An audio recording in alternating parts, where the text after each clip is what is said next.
Savoury 3-minute scuffle involving both sets of players in which punches were seen to be thrown and Anders Limpar was pushed over a hoarding by Paul Ince, resulted in referee Keith Hackett merely showing two Arsenal players, Limpar and Winterburn, yellow cards, and I'm afraid inadequate can be the only interpretation of that. There's no doubt that United saw the Swedish international Limpar as the architect of the nastiness after an earlier clash between him and fullback Dennis Irwin. But to the credit of both teams, the game quickly settled back to the entertaining match that it had been for the first hour. A match settled by Limpar's opportunism when he caught out Les Sealey with a shot at the near post, which squirmed over the line before it could be clawed back just before half-time. United are left to rue the fact that they made and squandered chances today like confetti, so while Arsenal stay unbeaten this season, United have now lost 2 home league games in succession, but sadly the headlines tomorrow will be about the punch-up. Everything seemed to surround Anders Limpar, Arsenal's Swedish international. Here's Martin Tyler. Well, Elton, 2 minutes before half-time, Arsenal won a short corner. Anders Limpar came to collect the ball out near the flag, turned and drove in a low cross shot, which Les Sealey blocked by the near post, but referee Keith Hackett ruled that the ball had crossed the line in its entirety. Manchester United were furious, and they really were frustrated. It was a stolen goal, really, by Arsenal against the run of the play. United had dominated the first half and unusually found Arsenal defending poorly at set pieces. Both Brian McClair and Gary Pallister came close with headers. Arsenal needed all the resilience that they showed in their championship season a couple of years ago, and particularly in a stormy second half. And for one crazy minute, matters really got out of hand. Half the players on the pitch involved in a free-for-all, and it needed all Keith Hackett's international refereeing experience to calm things down on a day when his decision ultimately brought joy for Arsenal. Thanks, Martin. Next date for Manchester United is on Tuesday. Season came to an end at Norwich with a 1-1 draw, so their hope of equalling Tottenham's record 11-match start of 1960 has now gone. Arsenal beat Manchester United in a stormy game at Old Trafford. All sorts of pressure, and a goal just before half-time, a controversial 1-2. Davis with the corner. That's Limpar. A curler. Sealey tries to keep it out. Referee Hackett says it's a goal. United players claim that ball didn't cross the line, but Keith Hackett in the perfect position. And after that, there's an undercurrent of ill feeling, and it explodes in front of viewers watching live throughout Europe. And these scenes will be seen in 66 other countries. There are bookings for Limpar and Winterburn. There's bound to be an FA inquiry. Both managers promise they'll take action after scrutinising these pictures. Arsenal's George Graham says he won't tolerate this type of behaviour. Last season, the Gunners were fined £20,000 and warned about their future behaviour after a similar incident against... It follows a brawl during Saturday's match at Old Trafford.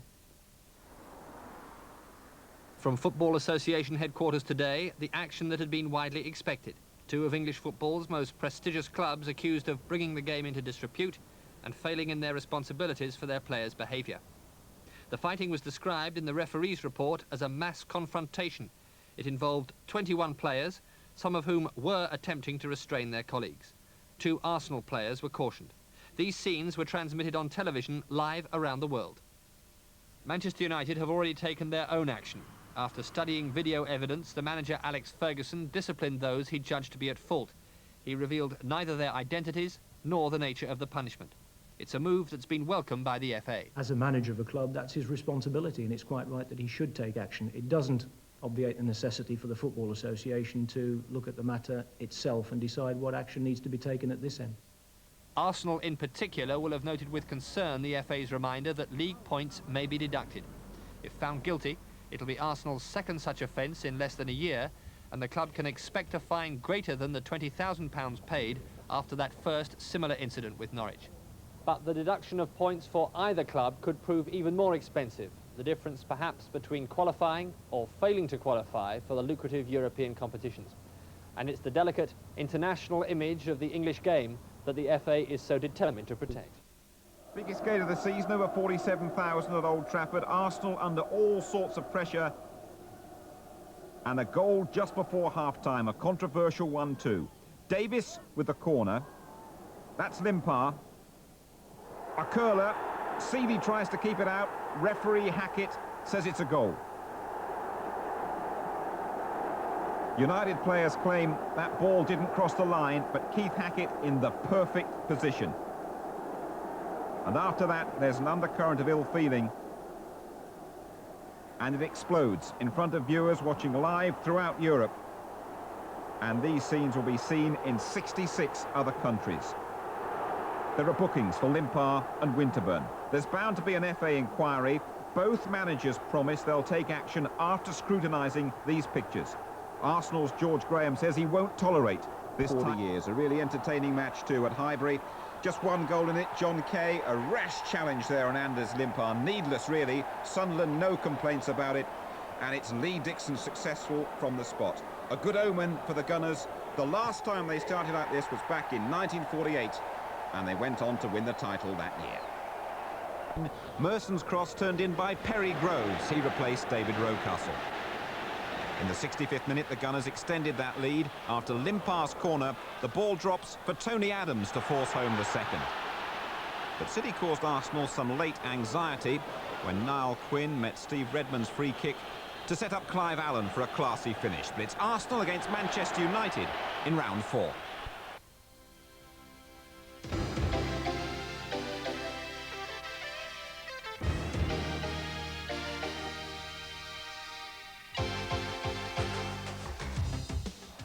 Arsenal leave it very late at Highfield Road. 2 goals in the last 7 minutes. Anders Limpar with a brilliant run and a fine effort out of nothing.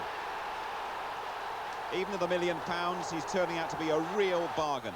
3 minutes to go now. Getting the ball from Winterburn, right-footed this time, helped by a deflection off Peter Billing. But 3 more points for Arsenal, and George Graham's team still unbeaten. Anders Limpar with a brilliant run and a fine effort out of nothing. Even at £1 million, he's turning out to be a real bargain. 3 minutes to go now. Getting the ball from Winterburn, right-footed this time, helped by a deflection off Peter Billing. But 3 more points for Arsenal, and George Graham's team still unbeaten. Thought they'd scored fairly late on when John Salako beat David Seaman from close range following Ian Wright's cross. But it was ruled out for offside, and it clearly was. So another clean sheet for Seaman, his 5th straight in the league. Arsenal's best chance fell to Anders Limpar, just like the Swede and Arsenal to profit from such an opportunity in the closing minutes. But that other £1 million goalkeeper, Nigel Martin, kept his goal intact as well. Manchester United. The Football Association has meted out unprecedented punishment over the so-called Battle of Old Trafford.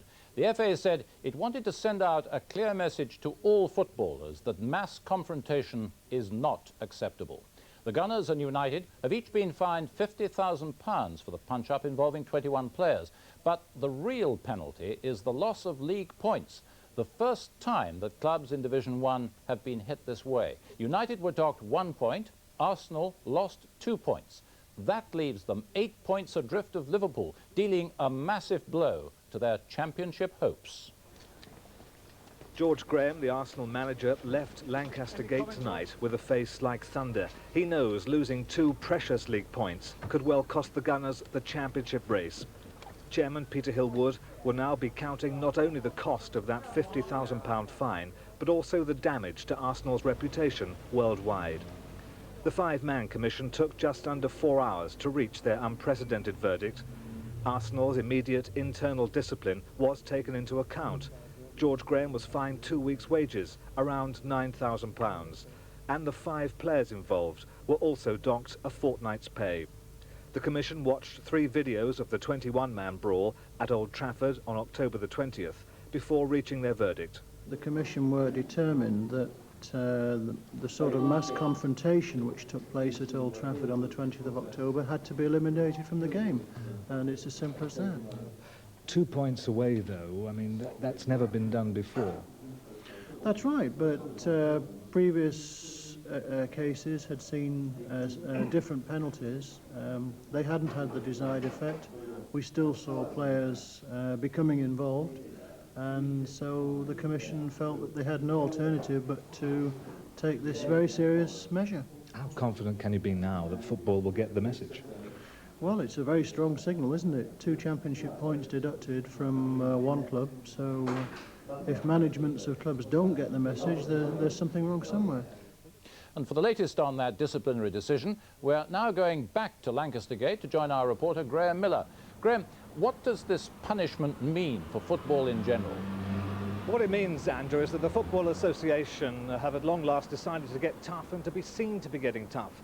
For a long time now, they've behaved rather like parents of naughty children. They've warned, they've threatened, they've cajoled, without doing a great deal about it. Now they've decided to hit the clubs where it hurts most, and that's the loss of championship points. And Arsenal can't be too surprised. They were warned about their conduct after being brought here last year after a similar brawl. So how do you think Arsenal are going to react to this particular verdict? Well, as you saw from George Graham, he's an unhappy man. Arsenal were 6 points behind Liverpool this morning. Tonight they're 8 points, and it's hit him in the pocket too, of course. £9,000 was the fine he received. But tonight I feel a bit sorry for the Arsenal fans in this situation. Through no fault of their own, they're 2 points worse off tonight. The FA said we must get higher standards, and as you know tonight, I think the Gunners fans have just really got to bite the bullet. To do if there's to be another photo finish to the league season as there was 2 years ago. It's their best start for 40 years. Perry Groves to Paul Merson for number 1. Now, with a defence that hasn't been breached for 6 games, it's more of a luxury than a necessity when Arsenal get 4. Anders Limpar's first touch was brilliant, his second just about powerful enough to sneak in. George Graham had toyed with the idea of recalling David Rocastle, but Perry Groves fully justified the manager's alternative selection. A picture goal this, Alan Smith's first in the league this season. And having waited 3 months for that moment, Smith only had to wait a further 20 minutes for his second. Nowhere near as spectacular, but Smith couldn't care less. Arsenal a point better off than they were this time last week. Arsenal responded to the deduction of 2 points by turning in perhaps their best performance of the season. With 20 minutes gone, Perry Groves beats Mickey Adams here and stabs the ball to Paul Merson, who does what he gets paid to do.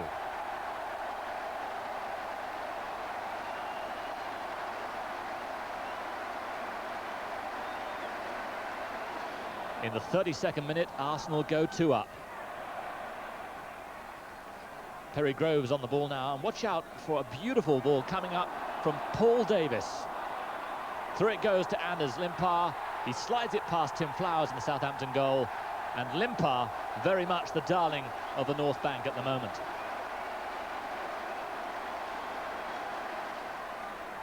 Six minutes later, Nigel Winterburn has the ball. Limpar has it again. He finds Davis, who rolls it across to Perry Groves, and coming up a really firm header from Alan Smith. And Smith relieved to see that one go in, his first league goal of the season. Arsenal continue to dominate in the second half, just the 1 goal though. Limpar again, this time he finds Winterburn. Merson stabs it back, and Alan Smith collects a second. Arsenal then have something to console themselves with at the end of a difficult week. Their unbeaten record still intact. They hit back with 3 goals in a remarkable final 11 minutes. Paul Merson pulled them level. Alan Smith pushed them ahead with his 3rd goal in 2 games.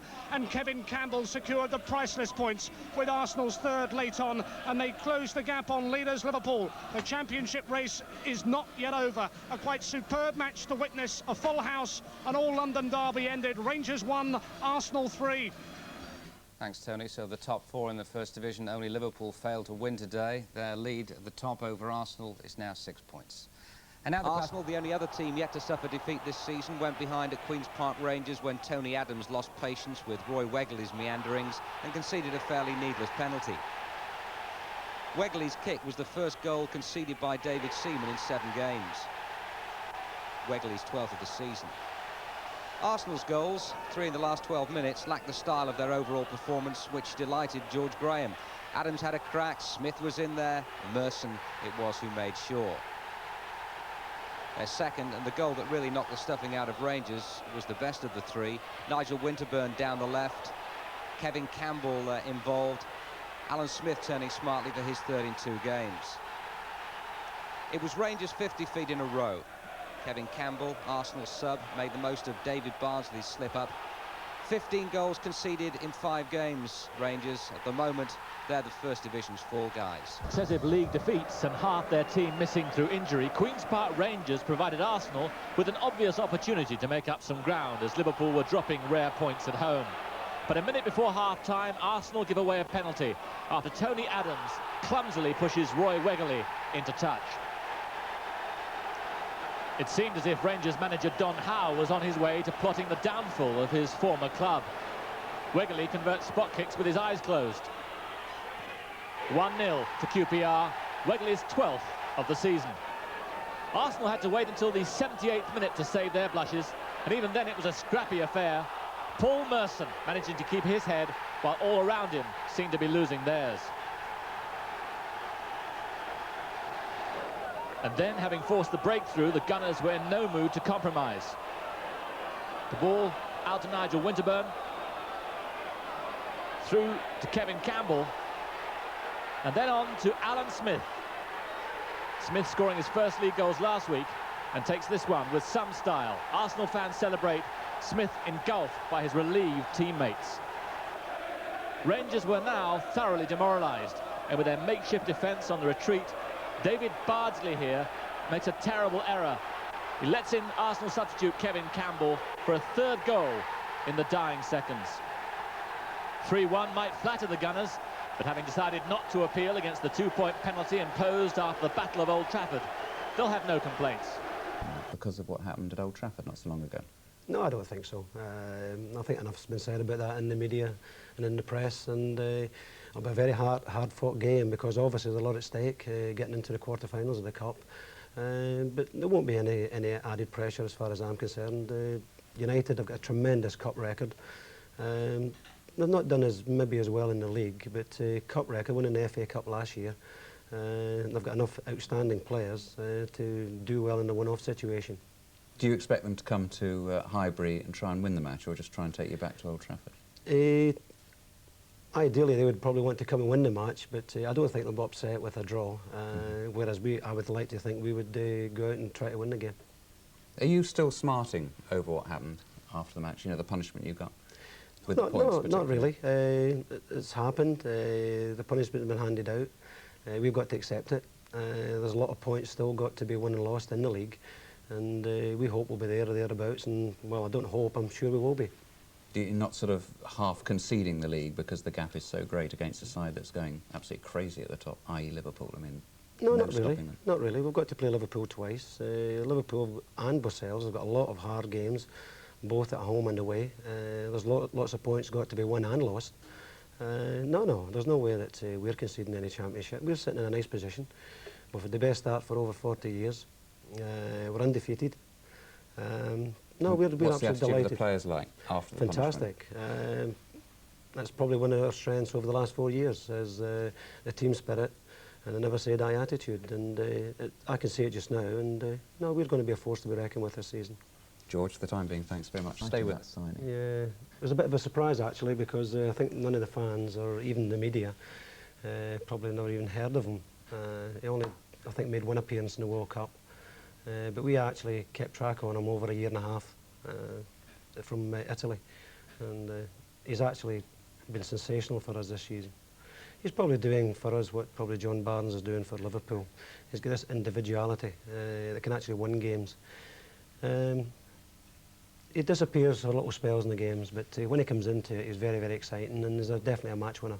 Right, well, we'll be looking out for him tomorrow night. George, thanks for being with us tonight. Thank you very much. Good luck tomorrow.